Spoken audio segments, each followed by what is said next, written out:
Shalom, meus irmãos, tudo bem com vocês? Espero que sim. Hoje, nesse vídeo aqui, vamos dar continuidade nessa sequência de vídeos acerca dos mandamentos, acerca da fé nazarena, o resgate à fé original. E nesse vídeo de hoje, nós comentaremos acerca do texto de Efésios 2, versos 14 e 15, que também é um dos mais mal interpretados em cima desse assunto envolvendo os mandamentos. E muitas pessoas da teologia convencional, do sistema religioso cristão, como já têm essa visão arraigada de que a lei foi abolida, utilizam e muito esse texto de Efésios 2, dos versos 14 e 15, para defender essa ideia. É com certeza um dos textos mais utilizados por eles para justificar essa tese de que a lei foi abolida, que hoje só vale a graça, que o Velho Testamento ficou no passado, hoje só vale o Novo. Então a gente vai analisar aqui esse texto de Efésios 2 em seu devido contexto, em sua devida ótica, e vocês vão conseguir perceber como que a interpretação em cima desse texto foi completamente distorcida e o texto, na verdade, quer dizer outra coisa praticamente oposta ao que costumam dizer para nós. Então eu vou ler esse texto com vocês, direto ao ponto, vou até compartilhar a tela aqui também. Esse texto basicamente diz o seguinte, eu vou ler antes um pouco para a gente chegar nos versos 14 e 15, ó. Ele vos deu vida, estando vós mortos nos vossos delitos e pecados, nos quais andastes outrora, segundo o curso deste mundo, segundo o príncipe da potestade do ar, do espírito que agora atua nos filhos da desobediência. Eu pergunto para você, segundo a Bíblia, o que é desobediência? Desobediência é o quê? Se não existe lei ou se a lei foi abolida? É uma pergunta que eu faço, mas vamos continuar. Entre os quais também todos nós andamos outrora, segundo as inclinações da nossa carne, fazendo a vontade da carne e dos pensamentos. E éramos, por natureza, filhos da ira, como também os demais. Mas Deus, sendo rico em misericórdia, por causa do grande amor com que nos amou, e estando nós mortos em nossos delitos, nos deu vida juntamente com Cristo. Pela graça sois salvos, e juntamente com Ele nos ressuscitou e nos fez assentar nos lugares celestiais em Cristo Jesus, para mostrar nos séculos vindouros a suprema riqueza da sua graça em bondade para conosco em Cristo Jesus. Porque pela graça sois salvos mediante a fé, isto não vem de vós, é dom de Deus, não de obras para que ninguém se glorie, pois somos feitura dele, criados em Cristo Jesus para boas obras, os quais Deus de antemão preparou para que andássemos nelas. Como que essa parte final também é muito distorcida, viu? Não vou adentrar muito nesse vídeo de hoje, mas o que tem de gente que distorce esse pela graça sois salvos não está escrito. Doutrinas completamente enganosas, contrárias à Bíblia, são estabelecidas através desse texto. Mas se você vai ver na própria continuação, a graça do qual alcançamos a salvação não anula as boas obras, tá bom? Para você aí que acredita que você pode ser salvo, que obra não vai fazer muita diferença, você pode viver meio de qualquer jeito, basta você acreditar que é o importante, só basta acreditar, não precisa obediência, não precisa. Boas obras? Não precisa. Pois é, você só pega um trecho isolado para justificar essa tese, né? Mas no próprio texto diz sim que nós somos criados no Messias para boas obras, tá bom? Nós não somos salvos por essas boas obras, mas para boas obras, e as boas obras são consequências de alguém que recebeu o Espírito Santo. É algo básico, mas enfim, vamos continuar aqui, que é aí que a gente vai adentrar agora no ponto-chave desse texto. Portanto, lembrai-vos de que, outrora, vós, gentios na carne, chamados incircuncisão por aqueles que se intitulam circuncisos na carne, por mãos humanas, naquele tempo estáveis sem Cristo, separados da comunidade de Israel, e estranham às alianças da promessa, não tendo esperança e sem Deus no mundo. Isso aqui eu sublinhei, isso aqui eu destaquei, não foi por acaso, não. É importantíssimo entender por que Paulo escreveu que estava sem Yeshua, por que estava separado de Israel e estranho às alianças da promessa. E isso esclarece perfeitamente o que ele quer dizer no contexto, tá? Mas vamos continuar para a parte que, olha, como é distorcida. Vamos lá, ó. Mas agora em Cristo Jesus, vós que antes estáveis longe, fostes aproximados pelo sangue de Cristo, porque ele é a nossa paz, o qual de ambos fez um. Quem que são esses ambos? E tendo derribado a parede da separação que estava no meio, a inimizade, aboliu na sua carne a lei dos mandamentos na forma de ordenanças, para que dos dois criasse em si mesmo um novo homem, fazendo a paz e reconciliasse ambos em um só corpo com Deus, por intermédio da cruz, destruindo por ela a inimizade. Aí o que muitos teólogos, muitos líderes religiosos falam, através desse trecho aqui, ó, que a lei foi abolida pelo Messias no sacrifício do madeiro, né? Eles literalmente interpretam dessa forma, que esse texto justifica a ideia que a lei foi abolida e que a lei, na verdade, era um muro que separava os gentios de ter acesso ao Criador. Olha só, a lei então era algo maligno, né? Deus colocou o povo debaixo de uma escravidão, tirou o povo do Egito, mas botou o povo em outra escravidão, né? É assim que eles interpretam de uma forma não tão consciente, né? Então eles vão dizer basicamente isso, que esse texto justifica a ideia que o Messias aboliu os mandamentos, tá? Então eles vão dizer literalmente isso, que os mandamentos eram um muro que separava os gentios de ter acesso ao Criador. Mas agora que os mandamentos foram abolidos, agora os gentios, né, no caso, todo o restante, tem acesso direto ao Criador. Será que o texto está dizendo isso mesmo? Que muro é esse que separava? E outra, separava quem? De quem? Tudo isso é muito importante a gente entender para não cair numa interpretação tão deturpada como essa. E aí que a gente vai começar a adentrar agora diretamente no que é esse muro de separação, que lei é essa que foi abolida. A gente vai ver que não é bem abolida, mas é outro sentido similar, sim, tá bom? Então vamos lá. O que acontecia naquela época? O próprio contexto antes é muito claro, por isso que eu mostrei lá, que os gentios eles estavam sem esperanças, avulsos à aliança do Criador com Israel, estavam separados da comunidade de Israel. Por que Paulo enfatiza nesse contexto a comunidade de Israel, dizendo que antes eles estavam separados e agora não estavam mais? Sim, é isso mesmo, porque naquela época havia uma separação entre judeus e gentios. E os gentios, eles estavam completamente sem esperanças, mas Yeshua, ele veio resgatá-los e conectá-los a Israel. E Paulo, ele foi alguém destinado para pregar o evangelho a esses gentios que estavam sem esperança. Por isso que ele enfatiza tanto a graça, porque como é que ele chegaria para o gentio e já chegasse impondo todos os mandamentos? Não tem como, existe um processo que cada um deve passar.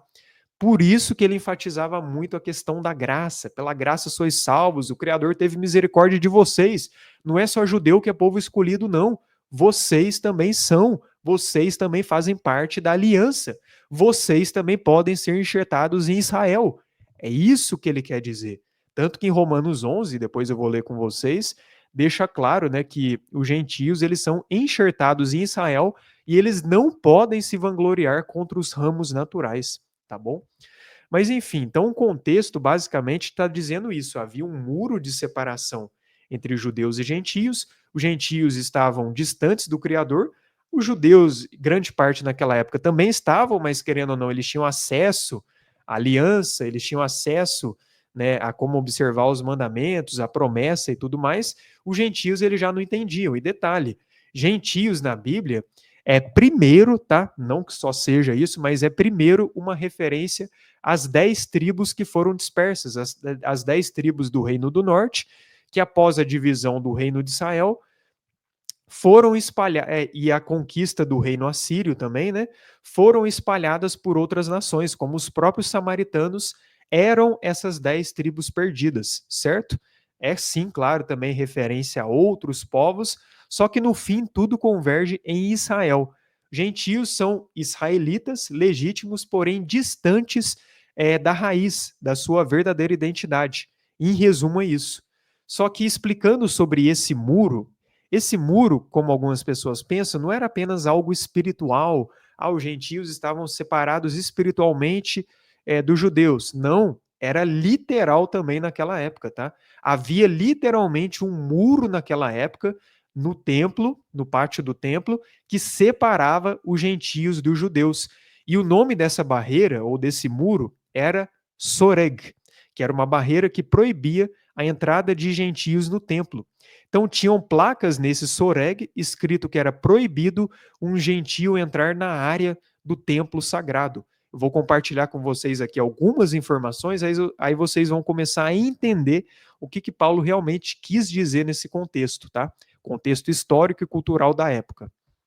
Então, aqui no próprio Wikipédia, vai colocar aqui algumas informações. Ó. Inscrição do Soreg, ou aviso do templo, é uma inscrição pendurada ao longo da balaustrada do lado de fora do santuário do segundo templo em Jerusalém. Eram basicamente tábuas escritas em grego, em latim, e era um aviso para os visitantes gentios ou pagãos não entrarem numa parte específica lá do templo, que só era destinada para os judeus. E caso eles entrassem, eram dignos até de pena de morte, tá? Para você ter ideia como que isso era sério. Inclusive, foi encontrado aqui a informação, o próprio achado arqueológico foi encontrado. Olha o que estava escrito, né, nesse aviso, a tradução, né? Nenhum estranho deve entrar dentro da balaustrada redonda do templo e cercado. Quem for pego será ele mesmo responsável para o seu consequente, para a sua consequente morte. Então, basicamente era isso. Ó, inclusive tem essa cópia que foi encontrada, ó, transliterada aqui embaixo, né? Onde era um aviso que havia lá no segundo templo em Jerusalém, proibindo os gentios de adentrar em uma certa parte do templo. Aqui outra informação sobre o segundo templo daquela época, né? Que depois foi destruído no ano 70, exatamente como Yeshua profetizou. Aí vai mencionar aqui, ó, duas inscrições importantes pertencentes ao segundo templo estão em exibição no Museu Arqueológico de Istambul. Devemos nos considerar sortudos por termos essa inscrição do Monte do Templo, já que o nível de destruição foi muito intenso, mas essa inscrição específica não foi destruída, né? Aí vai mencionar aqui, ó, na época dos templos, o acesso às seções internas do templo sagrado era limitado por um complexo conjunto de leis de pureza.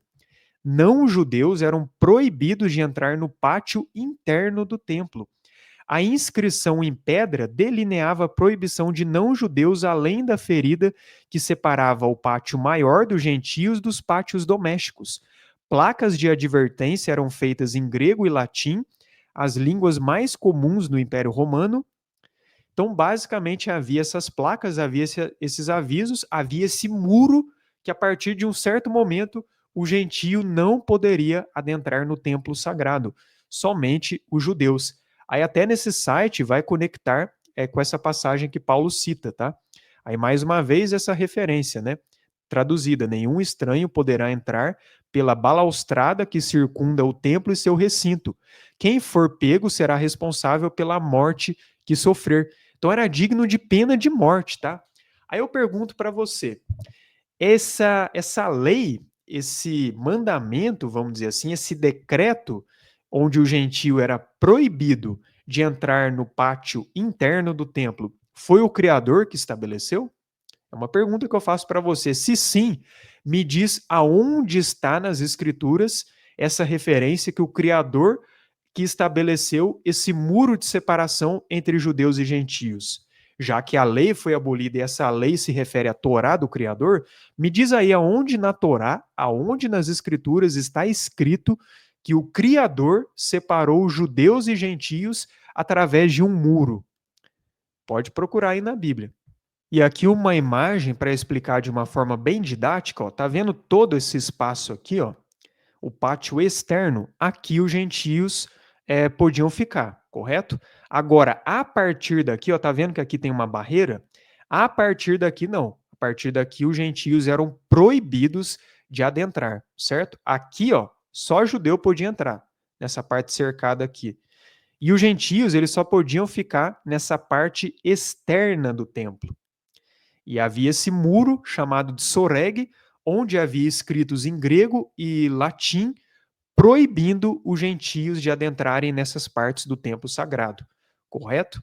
Então era algo muito presente na época, havia essa separação, havia até um grande preconceito por parte dos judeus em relação aos gentios, né, que eles se consideravam superiores aos gentios, e o Messias ele veio acabar com tudo isso, certo?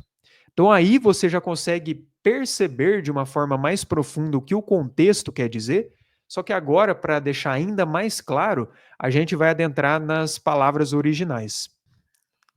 Lembrei aqui, antes de adentrar nas palavras originais, olha que interessante o que a própria Bíblia relata, só para você ter ideia de que esse muro de separação que havia lá em Jerusalém no templo é algo histórico e presente nas Escrituras. Olha só, Atos 21, versos 27 e 28. Chegando o sétimo dia, os judeus da Ásia ouviram no templo e incitaram todo o povo contra ele, no caso, Shaul, né, apóstolo Paulo. Levantaram as mãos contra ele, clamando e dizendo: Homens israelitas, ajudem-me. Este é o homem que, contrário ao nosso povo, ensina em toda parte contra a lei e contra este lugar. Então, Paulo ele era acusado de ser contra a lei. Mas se você ler esse mesmo capítulo de Atos 21, os próprios apóstolos disseram claramente que ele era um zeloso em relação à lei. E o que diziam a ele que ele pregava contra a lei não era verdade. É só você ler principalmente no verso 24 desse mesmo capítulo que você vai entender. Aí olha só. E também introduziu arameus, né, no grego eles traduzem como grego, mas introduziu gentios, né, ou arameus, no templo e profanou este lugar santo. Por quê? Porque eles tinham esse preconceito, havia essa proibição naquela época, que o gentio, a partir de um certo ponto, né, na parte interna do templo, eles não podiam entrar. E olha só, eles consideravam que Paulo, por fazer isso, ele profanou o lugar santo. Aí, mais uma vez, eu pergunto para você: isso está em que lugar da Torá?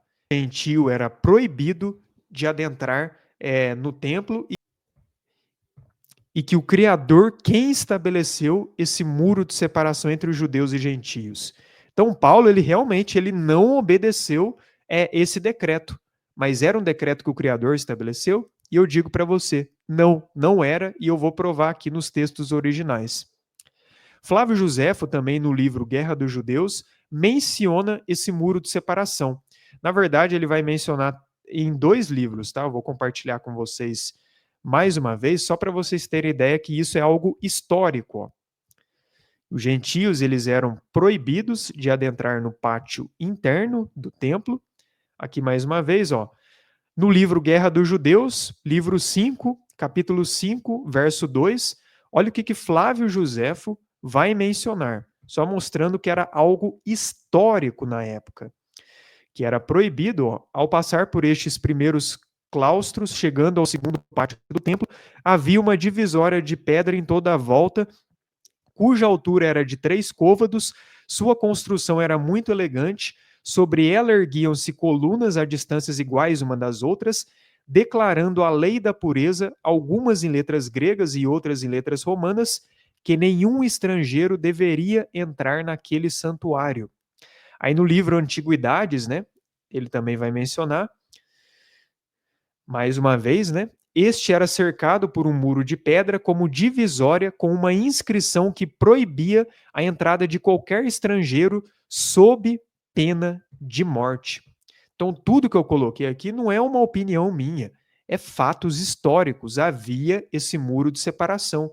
E aí que a gente vai entender que esse muro de separação que havia entre judeus e gentios, o Criador nunca estabeleceu isso. Foram homens que estabeleceram. E tanto Messias quanto Paulo eram contra isso, era contra essa divisão de judeus e gentios.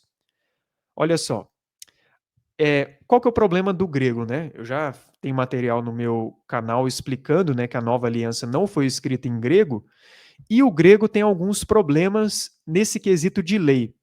A gente percebe que tem muitos problemas. Por quê?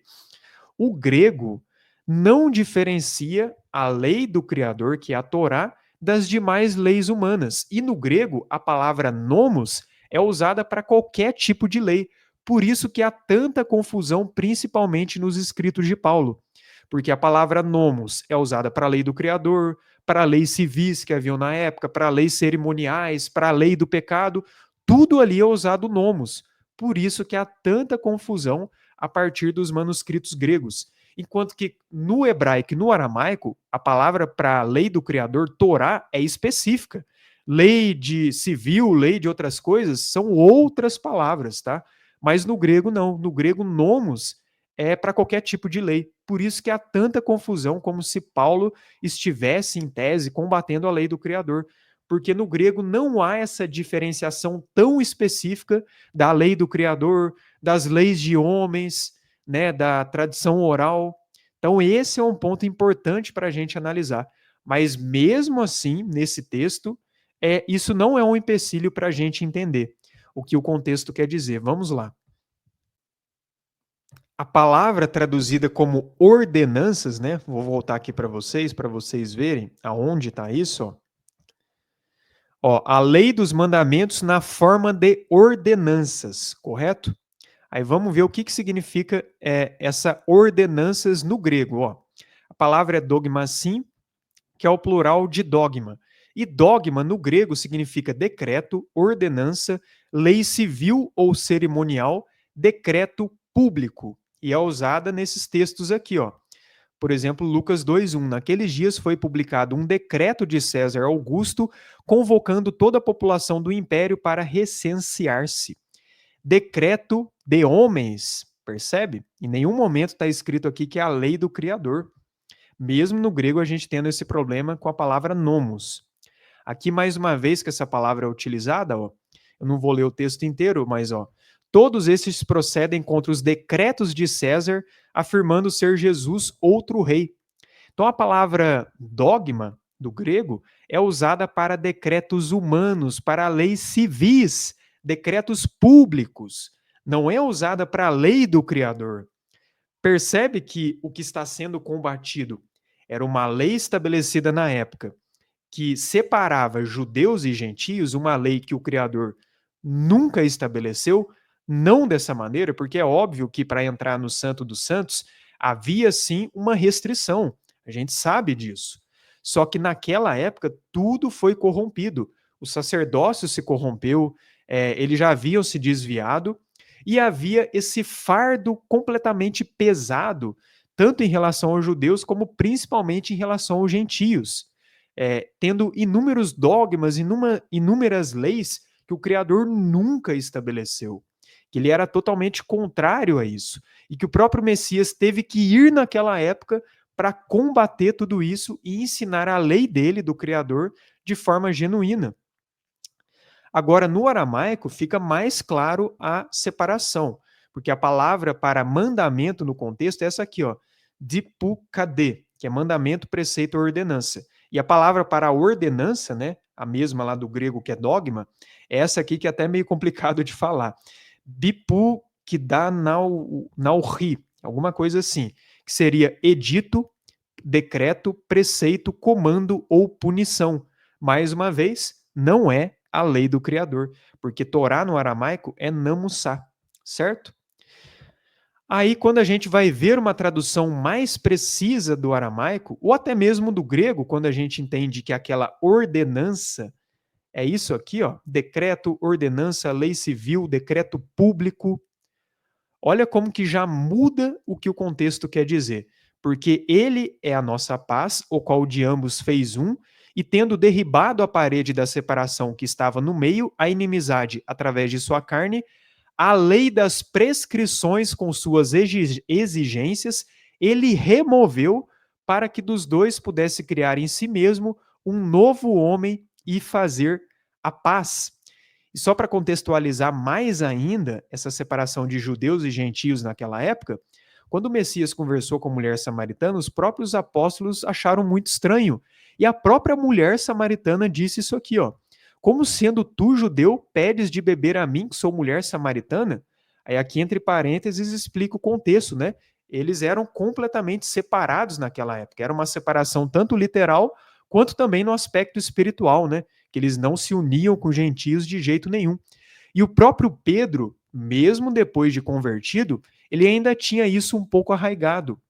Tanto que Paulo repreendeu lá em Gálatas, né? Paulo ele repreendeu Pedro, porque Pedro ainda tinha meio que isso.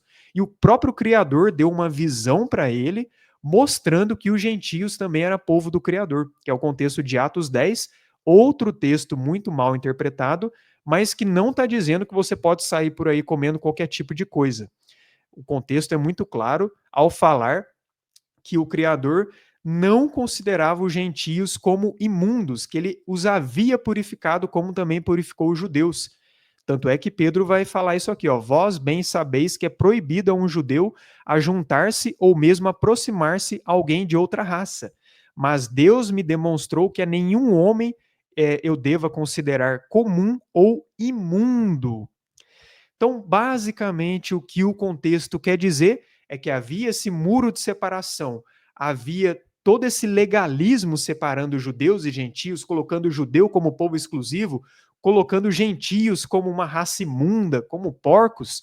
O Messias, ele veio combater isso e através do seu sacrifício, os gentios que antes não tinham acesso às promessas do Criador, a aliança com Israel, após a crucificação do Messias, eles tiveram acesso, esse muro foi derrubado, eles haviam conseguido a oportunidade de adentrar na aliança das promessas que havia para Israel.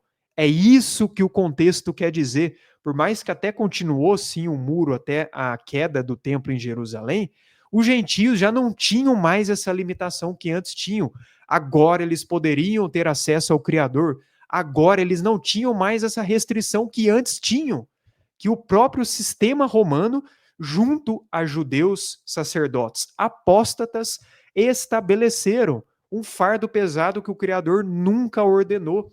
É isso que o contexto de Efésios quer dizer, que havia esse muro, havia essa separação entre judeus e gentios, o Messias veio acabar com tudo isso, ele veio reunir as duas casas de Israel, judeus e gentios, efraimitas, tribos dispersas que foram espalhadas por outras nações. Tanto é que o contexto é muito claro ao mencionar isso, que reconciliasse ambos em um só corpo. Quem são esses ambos? Quem são esses dois? Mencionado no contexto são justamente judeus e gentios. O Messias veio reunificar Israel. Olha só, Mateus 15, verso 24. Mas Jesus respondeu: não fui enviado senão as ovelhas perdidas da casa de Israel. Os gentios efraimitas, eles haviam se separado de Israel. Eles haviam perdido a sua identidade, eles haviam perdido a fé no Criador. Mas o Messias veio para eles, veio resgatá-los, veio mostrar que a aliança era com eles também, não era só com os judeus. Ele veio resgatar essas ovelhas perdidas que foram espalhadas por todas as nações. É por isso que antes, nesse contexto, fala que antes eram gentios chamados em circuncisão, estáveis sem Cristo, separados de Israel, mas o Messias veio derrubar essa separação entre judeus e gentios. O Messias veio dar acesso aos gentios para pertencer a Israel, para serem enxertados na oliveira, como em Romanos 11 é mencionado. Sendo oliveira brava, foste enxertado em meio deles e te tornaste participante da raiz e da seiva da oliveira. Não te glories contra os ramos, porém, se te gloriares, sabe que não és tu que sustentas a raiz, mas a raiz a ti. Então, o próprio Paulo sabia muito bem que a raiz da oliveira de Israel, do povo do Criador, porque Israel e igreja é a mesma coisa, teologia da substituição é uma mentira, é um engano que não é bíblico, porque a promessa da nova aliança é com a casa de Israel e com a casa de Judá. Vale a gente entender, né, a diferença de judeus e gentios, que a casa de Israel foi dispersa entre outras nações, a casa de Judá permaneceu em Israel, permaneceu na terra, porém, grande parte deles rejeitaram o Messias e com isso o Messias alcançou a casa de Israel, que são essas tribos que estavam perdidas entre as nações. Mas ainda assim, os ramos naturais, né, a raiz da oliveira eram judeus, porque foram os apóstolos judeus os primeiros convertidos. Aí em Gálatas também vai mencionar a mesma coisa, que em Cristo não há mais separação de judeus e gentios. Se sois de Cristo, se sois de Yeshua, sois descendência de Abraão e herdeiros pela promessa. Então fica explícito que o que está sendo mencionado nesse texto era uma separação de judeus e gentios que foi completamente quebrada por meio do Messias, porque realmente antes os gentios eles acabavam não tendo acesso à promessa, acabavam não tendo acesso à comunidade de Israel. Mas o Messias, através de seu sacrifício, ele veio acabar com tudo isso. Ele veio reconciliar os dois ramos, ele veio reconciliar, ele veio ajuntar Judá e Efraim, como menciona em Ezequiel 37. Ele veio trazer o seu povo disperso entre as nações de volta à raiz, para fazer techuvá. E cada vez mais o povo do Criador vem sendo direcionado a isso. E é muito claro na promessa da nova aliança que a lei seria colocada nos nossos corações, no nosso entendimento. Então, esse texto não fala que a lei do Criador foi abolida, mas sim que esse dogma humano que separava judeus e gentios, o Messias veio acabar com tudo isso. É basicamente isso que o contexto quer dizer. Ficou claro para você que nada tem a ver com essa ideia? Então é isso, né? Não pretendo estender muito mais não, acredito que tenha ficado claro que essa lei dos mandamentos na forma de ordenanças eram leis civis, decretos públicos na época, que proibia gentios de ter os mesmos privilégios que judeus, literalmente uma acepção de pessoas. Isso fez criar inúmeras coisas que o Criador nunca ordenou. O Messias veio acabar com tudo isso. Os apóstolos também depois, eles não obedeceram mais esses decretos, porque o Messias, ele deixou muito claro que ele veio resgatar as ovelhas perdidas de Israel. E você é uma ovelha perdida da casa de Israel que foi alcançado pela graça de Yeshua. Ele quer te levar de volta para casa. Ele quer te levar de volta para a origem. Ele quer te levar de volta para as raízes da nossa emuná, revelando a sua verdadeira identidade e mostrando também a você qual é a sua identidade, que dentro de você existe um DNA israelita legítimo. É por isso que você deseja seguir o Messias, é por isso que você deseja adentrar nessa emuná. Você pode ter certeza disso. Então essa promessa ainda está se cumprindo. Como o próprio Paulo cita em Romanos 11, até que chegue a plenitude dos gentios. Estamos nesses tempos onde a plenitude dos gentios é chegado, onde o evangelho se espalhou por todas as nações e o Criador está resgatando o seu povo de volta às raízes, nesse processo de techuvá.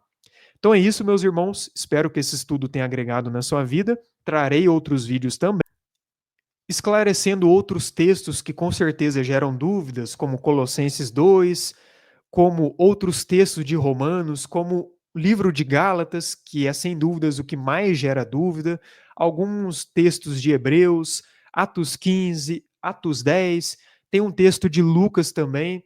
Então, todos esses textos que as pessoas geralmente pensam que está contra a lei, trarei no meu canal a explicação para que vocês vejam que o Messias nunca veio acabar com a lei, nunca veio combater. Ele veio sim trazer uma elevação espiritual e moral. E o próprio Paulo também, ele nunca combateu a lei, mas ele combateu justamente todas essas leis, todos esses decretos, todas essas ordenanças que o Criador nunca estabeleceu. É basicamente dessa maneira. Que o Eterno abençoe a todos, Shalom e até o próximo vídeo. Espero que tenha agregado na sua vida. Compartilhe com quem você acha que faça sentido.